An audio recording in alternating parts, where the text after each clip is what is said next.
আমার কাছে আছে তিন ধরনের মিস্ট্রি বক্স। এবার এই তিনটা মিস্ট্রি বক্স খুলে আমি কি পেলাম চলো তোমাদেরকে দেখাই। তো প্রথমে চলো এই ছোট মিস্ট্রি বক্সটা দিয়ে শুরু করা যাক।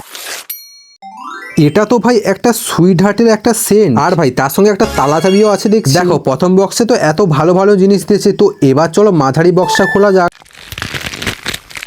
গাইস এটা কি ওয়াল কার্ডের একটা বক্স, আর ভাই সাহেব এর ভিতরে তো দেখছি একটা ব্র্যান্ড নিউ একটা জুতা আছে, যেটা আমার পায়ে পুরো পারফেক্ট হয়ে গেছে। তো এবার চলো বড় এবং লাস্টের বক্সটি খোলা যায়। আর গাইস এটা তো খুলতে দেখি একটা কাঠের বাক্স। তো এবার চলো ওপেন করে দেখি এর ভিতরে কি আছে। ভেতরে দেখলাম কিছু কাগজের টুকরো আছে, আর তার সঙ্গে দেখছি একটা লাল কাগজে কি যেন প্যাক করা আছে। তো এবার চলো খুলে দেখি এর ভিতর আসলে কি আছে।